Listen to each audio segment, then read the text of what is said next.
Tengan todos muy buen día.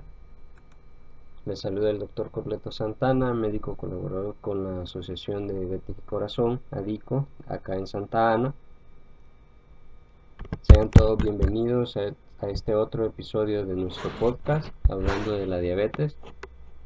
Y este día pues vamos a tratar de aclarar algunas dudas, mitos, dar algunos tips sobre el uso de las insulinas en el tratamiento de la diabetes. Anteriormente habíamos hablado del tratamiento farmacológico en la diabetes. En una parte de la conferencia pues mencionábamos la terapia inyectable y entre estas pues la insulina, pero mencionábamos cosas generales. Hoy vamos a tratar de abarcar pues una información pues un poco más amplia acerca del uso de las insulinas. Y para comenzar pues hay que responder tal vez una pregunta muy importante, y es que ¿cuándo y por qué recomendamos el tratamiento con insulina? Aquí lo vamos a dividir también en, en cuanto a qué tipo de diabetes estamos tratando. Aquí en la diabetes tipo 1, como hemos hablado en otras charlas anteriores, el tratamiento va a ser específicamente el uso de insulina. La diabetes gestacional o en diabetes en el embarazo, de igual forma el medicamento de elección va a ser la insulina, y tal vez donde más duda se genera, ya que hay más opciones de tratamiento, es en la diabetes tipo 2, que es en el que específicamente me trataré de enfocar un poco más, pero vamos a mencionar cosas que funcionan o que se pueden aplicar tanto para cualquier tipo de diabetes que necesita el uso de insulina para el tratamiento. Bien, ¿cuándo y por qué recomendamos el tratamiento con insulina? Además de la alimentación y aún tomando pastillas pues para la diabetes, el médico puede recetar insulina. Como la insulina pues no podemos tomarla a través de pastillas, se administra a través de inyecciones. Entonces las personas que padecen generalmente diabetes tipo 2, digamos que producen insulina en cantidades no adecuadas y que no se puede ocupar también adecuadamente. Entonces conforme pasa y avanza la enfermedad, van a llegar determinados momentos en el curso de la misma en que va a haber necesidad de incluir insulina en el tratamiento de la persona. Y esto sobre todo si la persona no logra mantener adecuados niveles de glucosa o de azúcar en sangre, a pesar de estar con 2 o 3 medicamentos orales o pastillas. Si tiene, por ejemplo, más de 10, 15 años de ocupar, por ejemplo, pastillas y de tener la diabetes, y aún así no logra llegar a niveles, digamos, adecuados de glucosa, si hay complicaciones ya que puedan ameritar el uso de la insulina, también hay que considerarlo. Entonces son varios puntos que se tienen que ver. Por ejemplo, pudiéramos estar frente a una persona de que está descontrolada de su diabetes, no logra llegar a objetivos de control a pesar de estar con dosis máxima de 1, 2 o 3 medicamentos. O aquellas personas de que habían estado controladas se enfrentan a una enfermedad, se descontrola la diabetes y hay necesidad de controlar la diabetes a través del uso de la insulina.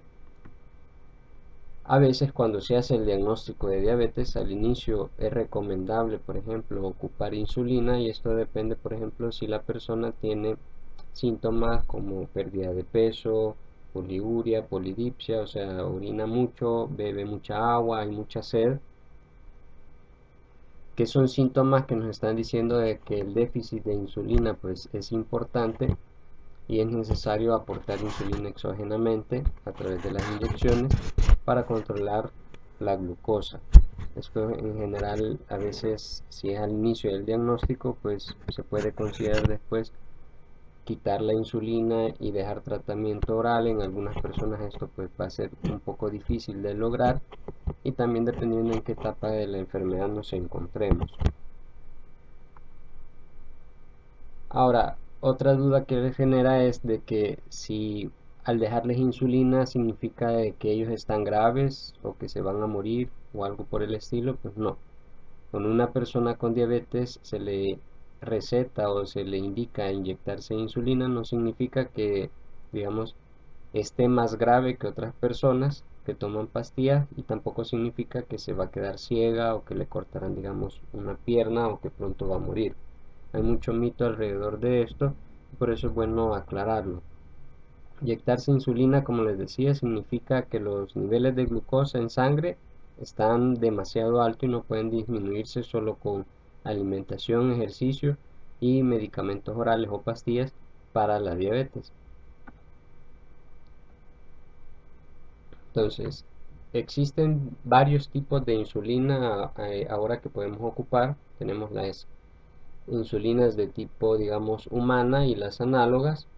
Las de tipo humana tenemos, por ejemplo, la NPH o insulina intermedia, que es como lechosita, que le dice la gente, que es como blancuzca, y la insulina rápida o regular, que es una insulina de tipo como cristalina o transparente. Y tenemos otros tipos de insulina, como les decía, que son las análogas, que ahí podemos mencionar insulina glargina, detemir, degludec, lispro, glulicina, aspar, etcétera, y combinaciones fijas de estas insulinas, ya sean insulinas humanas o insulinas análogas. Esto es importante conocerlo porque dependiendo del tipo de insulina que estemos utilizando, así también va a ser, digamos, cómo va a actuar o nos pueden controlar también nuestra glucosa o nuestra diabetes. Y por entender por qué se nos van a hacer ajustes en las dosis de insulina de acuerdo a los resultados, digamos, de nuestro automonitoreo, de los exámenes que el médico nos indica para ver cómo está el control de la diabetes. Entonces, retomando lo que decíamos acerca de las diferencias que hay entre los tipos de insulina, por ejemplo, refiriéndonos a las insulinas humanas, que es la insulina rápida o regular, que es la cristalina, y la insulina NPH o N, que es como lechosita o blanca. El inicio de acción de estas, pues, es entre comillas un poco más tardado que otras insulinas que tenemos. Por ejemplo, la insulina rápida o regular, que es la cristalina, en comparación a otras insulinas rápidas que son análogas, el inicio de acción es más tardado, entre 30 a 60 minutos, para que ella empiece a actuar. Por eso generalmente se recomienda que se coloque entre 15 a 30 minutos antes del tiempo de comida al cual se indicó la insulina. Y este tipo de insulina, así como otras, tienen picos de acción. ¿Qué quiere decir eso? Que llegan y alcanzan una acción máxima. Para que me entiendan la idea, digamos, sobre esto, se los voy a poner con un ejemplo de una montaña. Cuando nosotros empezamos y queremos llegar a la cima de la montaña, empezamos desde lo más bajo y vamos subiendo poco a poco. Cuando llegamos al pico de la montaña, posteriormente, luego seguimos bajando para llegar a la otra parte de la montaña que está ahí abajo. Con este tipo de insulina, como la regular, la NPH y las otras insulinas rápidas, como la lispro o glulicina, y para que me entiendan tal vez en este grupo, por ejemplo, podemos mencionar el Humalog o Apidra, que son nombres comerciales que tal vez así son más conocidos por ustedes. Tienen picos de acción. ¿Esto qué quiere decir? Pues que cuando nosotros colocamos la inyección de insulina, la insulina se deposita y empieza a hacer su acción como esa montaña. Empieza de poco a poco hasta llegar a la punta y luego disminuye su acción hasta llegar otra vez a la base de la montaña. Así exactamente funcionan estos tipos de insulina. Entonces, ¿por qué hay que conocer esto? Porque cuando están en su pico de acción máxima o cuando están en el momento de acción máxima, es cuando más, digamos, efecto va a tener la insulina o más está circulando en sangre y más nos va a hacer, digamos, el efecto para disminuir los niveles de glucosa en sangre. Eso quiere decir de que en esos momentos, si no tenemos cuidado, podemos presenciar o tener una hipoglicemia o un bajón de azúcar si no llevamos una adecuada alimentación según los horarios en que colocamos la insulina. Recordemos de que comamos o no comamos, la insulina va a hacer su acción sobre la glucosa en sangre y va a disminuir los niveles de glucosa. Si no comemos, estamos en riesgo de presentar una hipoglicemia o bajón de azúcar. Por esto es importante conocer esto. La duración, por ejemplo, promedio de este tipo de insulinas como la rápida o la regular puede extenderse hasta 6, en algunos casos hasta 8 horas, periodo en el cual la máxima acción llega a alrededor de las 2-3 horas después de haber puesto la insulina. Es decir, de que si ustedes se ponen insulina NPH irregular a las 7 de la mañana, alrededor de las 9-10 de la mañana están alcanzando el pico máximo de acción de la insulina regular, cuando la insulina NPH empieza a hacer o iniciar su acción. Esto se los menciono porque en algunas ocasiones a algunas personas también se les recomienda que hagan refrigerios por estas mismas razones y que se coma en horarios pues regulares. La insulina intermedia o NPH o insulina N, esta insulina empieza a actuar alrededor de las 2 horas después de que hemos puesto la insulina, y su acción máxima llega alrededor de entre las 4 a 10 horas, pero puede durar su acción de entre 12 máximo 18 horas. Por esto generalmente este tipo de insulina se pone 2 veces en el día. Y la insulina rápida, pues dependiendo de cómo sea el esquema que nos han indicado de insulina, si la podemos poner 1, 2, 3 o más veces en el día. Esto, a diferencia de otras insulinas rápidas o basales que son tipo análogas, cambia drásticamente, e incluso en qué momento del día podemos poner la insulina o si se pueden combinar o no. La insulina regular o rápida con la NPH la podemos combinar. Las otras insulinas pues que son análogas, va a ser difícil que se puedan combinar, no se recomienda. Y generalmente las insulinas rápidas que son de tipo análoga, como Apidra o Humalog que les mencionaba, el inicio de acción es más rápido. De 5 a 15 minutos ellas ya empiezan a hacer su acción, y por eso generalmente se recomienda que se pongan con el tiempo de comida para evitar retrasos posibles a la hora de realizar la comida, que ustedes se las pongan y la insulina empiece a hacer su acción y ustedes no han iniciado ni siquiera a comer. El pico de acción generalmente se logra a partir de entre los 30 a 90 minutos y la duración promedio es de 3 a 5 horas. Eso quiere decir de que la acción es de menos tiempo, hay menos peligro de hacer hipoglicemias incluso después de haber comido,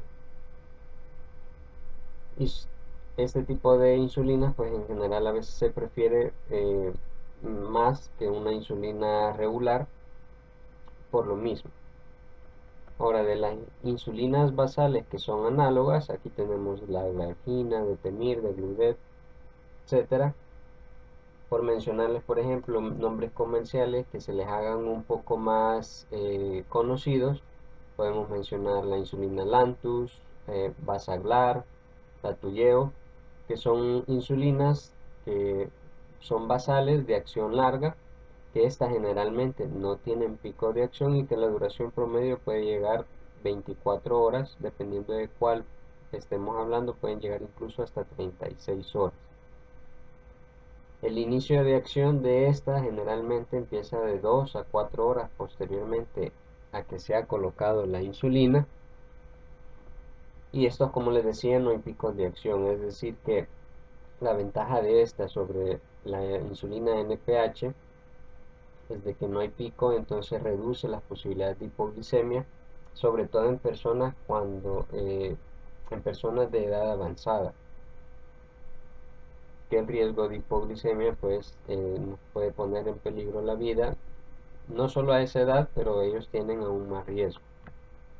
Y tenemos insulinas que vienen ya premezcladas, por mencionarles algunas, nombres comerciales para que se les hagan conocidas. Tal vez alguien está ocupando, por ejemplo, un Malomix 25, un Malomix 50, tal vez alguien está ocupando un Mulin 7030 también. Otros que vienen combinados, que no necesariamente los dos son tipos de insulina, sino que también, por ejemplo, Soliqua, que es una combinación de insulina con un análogo de GLP-1, que da bastante buenos resultados. Y entonces aquí se viene una parte importante también de mencionar sobre algunos mitos que tenemos sobre el uso de la insulina. Como les decía, hay muchas personas de que tienen la idea de que cuando se deja la insulina se pueden quedar ciegos, les van a amputar una pierna o pueden incluso fallecer. Decirles que todo esto pues no es cierto. La insulina no los va a dejar ciegos. Es más, cuando se intensifica el tratamiento con insulina, uno de los motivos es evitar complicaciones de la diabetes. Y una de las complicaciones de la diabetes es, digamos, la ceguera. Otras complicaciones de la diabetes son las amputaciones por pie diabético, etcétera. Y al dejar la insulina, lo que se trata de hacer es optimizar ese tratamiento para evitar llegar a esas complicaciones. Tampoco quiere decir de que van a morir al usar la insulina. Como hablábamos en otros podcasts y en otras videoconferencias, la diabetes por sí misma es un factor de riesgo cardiovascular que predispone a la persona a tener, por ejemplo, infarto. Entonces, la diabetes en sí misma puede provocar la muerte si no se lleva un buen control. Y la insulina y los otros medicamentos para tratar la diabetes, lo que tratan de hacer es eso, controlar la diabetes para evitar complicaciones. Ahora, en cuanto a, por ejemplo, cómo nos vamos a poner la insulina. Generalmente la insulina se recomienda ponerla en diferentes zonas del cuerpo, ir rotando los lugares de la inyección. La inyección tiene que ser subcutánea, es decir, de que, para que me entiendan, tiene que ser en la grasita, no tiene que ser intramuscular, no tiene que ir en el músculo, ya que la absorción va a ser diferente si se inyecta en el músculo y no a nivel subcutáneo o a nivel de lo que es la grasa. Generalmente recomendamos que se pueda inyectar en lo que es el abdomen, los muslos, cadera, parte de atrás, digamos, de los brazos también. Y esto va a variar también en cuanto a la constitución física de la persona. No va a ser lo mismo una persona un poco más rellenita que una persona muy delgada, donde la capa de grasa o subcutánea pues es muy pequeña y el riesgo de inyecciones a nivel de lo que es músculo pues es más aumentado. También mencionarles de que el tipo o el lugar de inyección, perdón, que vamos a poner la insulina, vamos a tener que cambiarlo si estamos hablando de que vamos a hacer actividad física posteriormente al uso de la insulina. ¿A qué me refiero con esto? En que ustedes, por ejemplo, hacen ejercicio en la mañana y se inyectan la insulina, por ejemplo, en las piernas, y ustedes van a trabajar las piernas en la mañana ese día, lo más recomendable es poner la insulina en algún otro lugar donde no vaya a haber mucho esfuerzo físico, para que la absorción no vaya a cambiar, en este sentido que vaya a ser más rápido. Tampoco se recomienda que se inyecte siempre en el mismo lugar, y esto porque puede dar problemas como algo que se llama la lipohipertrofia debido al uso de la insulina. ¿Esto qué quiere decir? De que a modo de que nosotros estamos inyectando la insulina siempre en el mismo lugar, digamos que se hace como una pequeña cicatriz de grasa y eso va a interferir en la absorción. Generalmente hace que la insulina se absorba de una manera más lenta, más errática. En algunas ocasiones puede absorberse más rápido, pero por lo general es más errática y más lenta. Entonces eso va a llevar a que la insulina pues se tenga que ir aumentando las unidades que se ocupan, y eso posteriormente pues si no se tiene el cuidado y un automonitoreo adecuado puede poner en riesgo de hipoglicemias y complicaciones relacionadas a esto. ¿Cómo identificamos este problema? Generalmente se siente como una bolita, digamos, de grasa en los lugares en que se pone inyección de insulina, y algo para evitar para evitarlo se recomienda, como les decía, rotar los lugares de inyección. Si por ejemplo es en el abdomen, tener una separación por lo menos de 2 a 3 centímetros entre cada lugar que ponemos la inyección de insulina para ir evitando esto. Otra situación también como mito en cuanto al uso de insulinas es en cuanto a su conservación. ¿Cómo cuidamos o conservamos la insulina? La insulina se puede mantener a temperatura ambiente alrededor de unos 18 a 25 grados centígrados fuera de lo que es el refrigerador por 30 días. Ya después de este tiempo pues la insulina ya no va a ser una función adecuada una vez ya esté abierta, o podemos conservarla en el refrigerador una temperatura, la temperatura normal del refrigerador, sin ponerla en la parte que es el freezer o de congelador, y la insulina pues nos puede durar ya una vez abierta hasta 3 meses dentro del refrigerador. Si la insulina pues no ha sido abierta, esta puede durar todo el tiempo que tenga hasta su fecha de vencimiento. Otra recomendación es, al conservarlas, que ésta se mantenga la caja de manera horizontal, es decir, acostada y no vertical. Son recomendaciones, digamos, generales que podemos dar en cuanto a eso. Tratar y tener el cuidado que la luz del sol no pegue directamente a la insulina, y que si la vamos a conservar fuera de lo que es el refrigerador, que sea en un lugar fresco, alejado de la luz, para evitar las modificaciones de temperatura, sobre todo en nuestro medio cuando las temperaturas máximas a veces llegan hasta los 30-32 grados centígrados, y esto pues nos puede disminuir la eficacia de la insulina.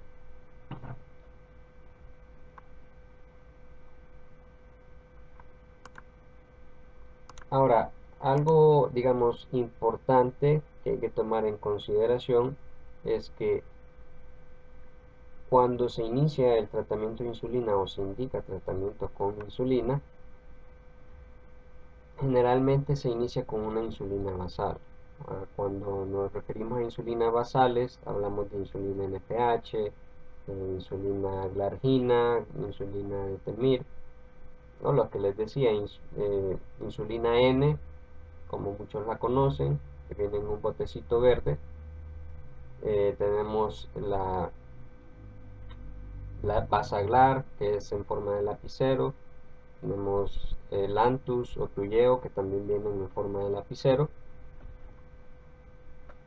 Y generalmente estas se colocan una vez en el día, no se tiene preferencia, digamos, con algún tiempo de comida, y dan digamos, esa flexibilidad versus la insulina NPH, que se recomienda de preferencia que sea con el tiempo de comida. Ahora, la dosis o las unidades de insulina que se van a indicar generalmente lo hacemos en base ya sea a unidades por peso de la persona, o iniciando con una dosis de 10 unidades de insulina. Es recomendable que automonitoreen la glucosa todos los días. Generalmente al inicio del tratamiento se recomienda que esto sea así si estamos hablando por ejemplo de insulinas basales con tratamiento ya oral, o ya sea que solo se esté ocupando la insulina. Sobre todo que se monitoree la glucosa en ayunas al principio, todos los días, y así se va a ir modificando la dosis de la insulina cada 3 a 7 días, generalmente se hace cada 3 días, aumentando las unidades entre 2 a 6 unidades en cada ocasión, y esto dependiendo de los niveles de glucosa que se vayan manejando en el automonitoreo. Entonces, una vez se alcance las metas de control, los objetivos de control de glucosa, el monitoreo se puede espaciar a 3-4 veces en la semana, y aquí sí vamos a tomar, digamos, cierta importancia al monitoreo postprandial o al monitoreo que se hace 1 o 2 horas después de haber iniciado un tiempo de comida, para ver que durante el día también se mantengan objetivos de control de glucosa y no solo sea objetivo de control en ayunas. Entonces, ¿qué objetivo vamos a tratar de buscar? Esto va a ser variable, tiene que ser siempre individualizado, como les decía en otro podcast, pero por lo general buscar una hemoglobina glicosilada menor al 7%, una glucosa en ayunas entre 80 y 130 miligramos por decilitro, y una glucosa postprandial menor a 180 miligramos decilitro. Acá depende de la bibliografía que ustedes que puedan encontrar, y depende del año también. Van a encontrar que se recomienda una glucosa postprandial en algunas ocasiones menor a 140 miligramos decilitro, o un valor entre 140 y 160 miligramos decilitro, y esto depende de cuáles guías estemos revisando, qué bibliografía y también de qué año sea. Pero en general, glucosa en ayunas entre 80 y 130, y glucosa postprandial menor a 180.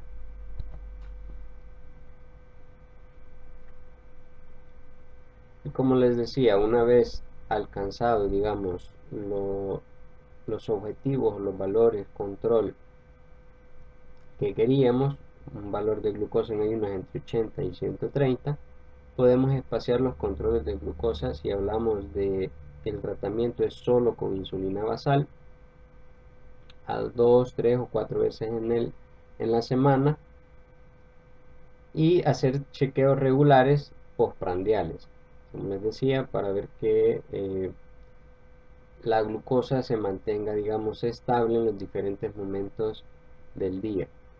Esto es importante porque en caso de detectar descontrol de la glucosa, es decir, un día ustedes se chequean la glucosa en ayunas y de repente amanecen en 200, lo ideal sería retomar ese control o automonitoreo diario y ver a qué se debe, digamos, ese aumento o esa hiperglicemia que están presenciando, para poder realizar los ajustes pertinentes.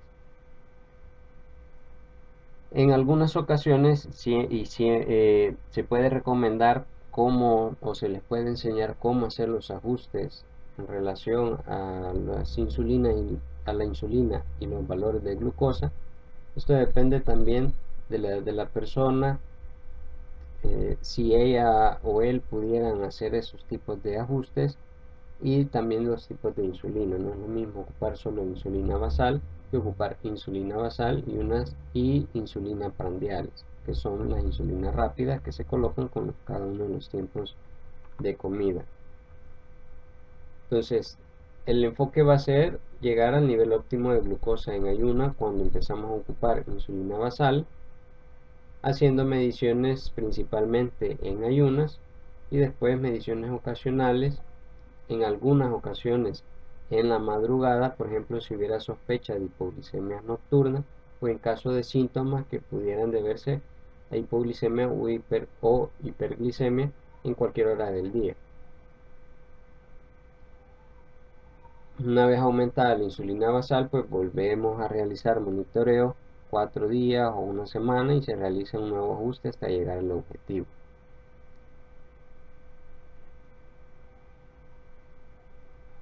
Ahora, eso es en cuanto a un régimen de insulina solo con insulina basal, y otros tipos de medicamentos como orales, ya sea metformina, un DPP-4 como una linagliptina, etc. Pero hay otros tipos de regímenes o terapias con insulina que son más intensificados o optimizados, que son pues un poquito más complejos, y estos generalmente se ocupan cuando el deterioro en la función de la célula beta de nuestro páncreas no puede estabilizar el control de la glucosa postprandial, y la insulinoterapia más basal más los tratamientos orales es insuficiente para lograr este control. Entonces acá es necesario agregar dosis de insulinas prandiales, como por ejemplo una Humalog, una insulina rápida o regular, o una Apidra, para aportar la insulina que demanda la ingesta o que demanda cuando nosotros comemos en el desayuno, almuerzo o cena, principalmente relacionado a los carbohidratos.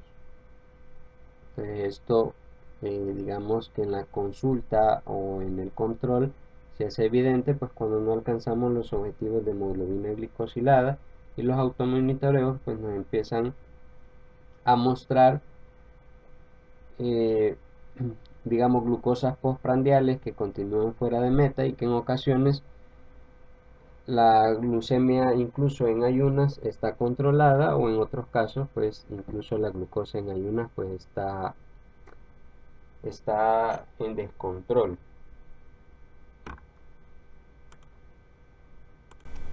Acá generalmente cuando hablamos de insulinas prandiales o con los tiempos de comida, hay diferentes, digamos, esquemas que se pudieran ocupar.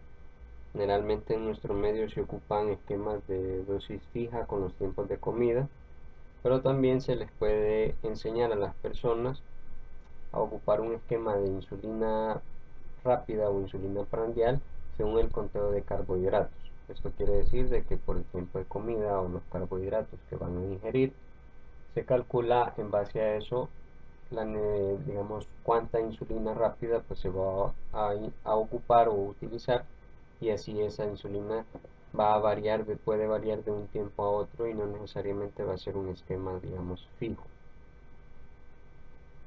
Algo importante también que mencionar, que los controles o los monitoreos de glucosa en estos casos pues van a necesitar que sean más continuos, más seguidos, más veces durante el día, para llevar un mejor control de las glucosas postprandiales. Y dependiendo también de qué tipo de esquema se ocupe, por ejemplo al inicio se puede ocupar solo un esquema de insulina tipo rápida en un tiempo de comida y progresivamente ir aumentando la dosis o el número de inyecciones con los tiempos de comida. Cuando estamos ocupando esquemas de insulina así que ya van mezclados, insulina basal con una insulina prandial o insulina rápida, pues generalmente quitamos o suspendemos los medicamentos que son secretagogos. Esto me refiero a medicamentos, por ejemplo, como la glibenclamida o glimepirida, que muchos de ustedes pueden conocer, pues por el riesgo de hipoglicemia y porque ya estamos ocupando un medicamento que es la insulina, y pues en general nos va a suplir también la función de ese secretagogo. Pero si podemos seguir ocupando otros medicamentos que nos puedan ayudar, como por ejemplo análogos de GLP-1, metformina, etcétera, o inhibidores de DPP-4, que se pueden continuar a la par de estos otros esquemas o terapias de insulina. Algo importante que tomar en cuenta también, mencionando lo que es la alimentación, es la parte de lo que es la actividad física, que se vuelve importante ya sea ocupando tratamiento farmacológico tipo oral del tipo secretagogo de insulina o con esquema de insulina. ¿Por qué? Porque el monitoreo también va a tener mucho que ver con el uso de la insulina, el tiempo o el horario en que se pone la insulina y el tiempo horario en que hacemos nosotros la actividad física. Como les decía al inicio, si por ejemplo vamos a trabajar piernas y horas antes o minutos antes tenemos que inyectarnos la insulina, lo recomendable es que no sea a nivel del músculo que vamos a trabajar principalmente. La otra situación es que lo ideal sería monitorear también los niveles de glucosa antes, durante o después y después de hacer el ejercicio. Y esto va a variar dependiendo del esquema. Por ejemplo, personas que solo ocupan eh, insulina basal, pues lo recomendable tal vez sería solo monitorear la glucosa previo al ejercicio, y esto depende también del tipo o la intensidad del ejercicio que vamos a realizar. Lo más recomendable sería que no hiciéramos ejercicio con una glucosa arriba de 250, Y si la glucosa está a menos de 150, pues considerar el tipo de ejercicio que vamos a hacer, por ejemplo, para considerar tomar o comer un pequeño refrigerio,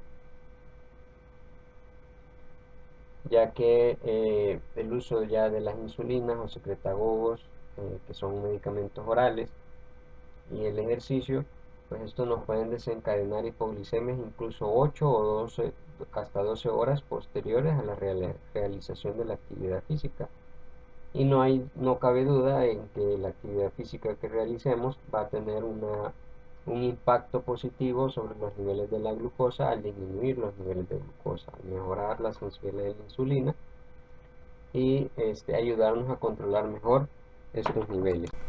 Pues para terminar, recordarles de que así como hay medicamentos orales o pastillas que nos pueden dar hipoglicemias o bajones de azúcar, la insulina, que es una terapia inyectable, también nos puede provocar hipoglicemias o bajones de azúcar, que en alguna ocasión va a ser necesario revertir, y que por eso también es importante el monitoreo o tener por lo menos un glucómetro en nuestra casa o en nuestro lugar de trabajo, que lo andemos con nosotros la mayor parte del tiempo, para verificar en realidad si los síntomas ante los cuales estamos, sudoración, náusea, palidez, taquicardia o palpitaciones, nos encontramos ante una hipoglicemia, y así poder en realidad verificar que sea una hipoglicemia aquel con una glucosa menor a 70 miligramos de decilitro, y poder actuar y realizar alguna acción para revertir esto. ¿Y qué podemos hacer? Podemos consumir carbohidratos simples, como por ejemplo 1 o 2 cucharadas de miel, 2 a 3 dulces que podamos comernos, un vaso con agua con 2 a 3 cucharadas de azúcar, media lata de gaseosa o media lata de jugo, para poderlo revertir. Posteriormente, a los 15 minutos, verificar que los niveles de glucosa estén por encima de 70, y si los niveles de glucosa están por arriba de 70 miligramos de decilitro, podemos complementar esto con una fruta, un pan con queso o una tortilla con queso, un vaso con leche, para evitar una hipoglicemia en las próximas horas si no estamos cercanos, por ejemplo, a un tiempo de comida, sea almuerzo, sea cena o el mismo desayuno. Y si al constatar que la glucosa a los 15 minutos aún sigue por debajo de 70 miligramos de decilitro, podemos volver a repetir la acción que mencionábamos al inicio. Media lata de gaseosa, media lata de jugo, 2-3 dulces, una cucharada con miel o un vaso con agua y 2 a 3 cucharadas de azúcar. Entonces recordemos de que la insulina puede llegar a ser parte de nuestro tratamiento, que todas las personas en el curso natural de la enfermedad pueden llegar a necesitar en algún momento de la vida insulina, o ocuparlo ya sea de forma permanente o de forma temporal, y que todos los tratamientos, incluso los objetivos de control de glucosa, deben de ser personalizados. Hablábamos de objetivos controles que se recomiendan en general, pero no necesariamente tienen que ser estos para todas las personas, sobre todo para personas que tienen alguna comorbilidad importante, tienen una edad ya un poco más avanzada, o si son más jóvenes y el diagnóstico de diabetes es reciente, entonces los objetivos pueden variar a ser un poco más flexibles o un poco más estrictos. Bien, eso era todo por ahora con el tema de insulinas, sobre su uso. Creo que y espero que pues hayamos podido resolver algunas dudas. Si generamos más dudas o preguntas, por favor háganosla llegar y vamos a tratar de contestarlos para aquellas que podamos resolver de esta manera. Y si vemos la necesidad de recomendar pues que asistan con su médico de cabecera, eso sería lo más recomendable de hacer. Recordarles de que todo el mes de junio con la doctora Paula Menéndez. Hay una oferta especial para las personas que son miembros de la asociación. Solo es necesario que presenten su carnet con ella para poder ser beneficiarios de este servicio.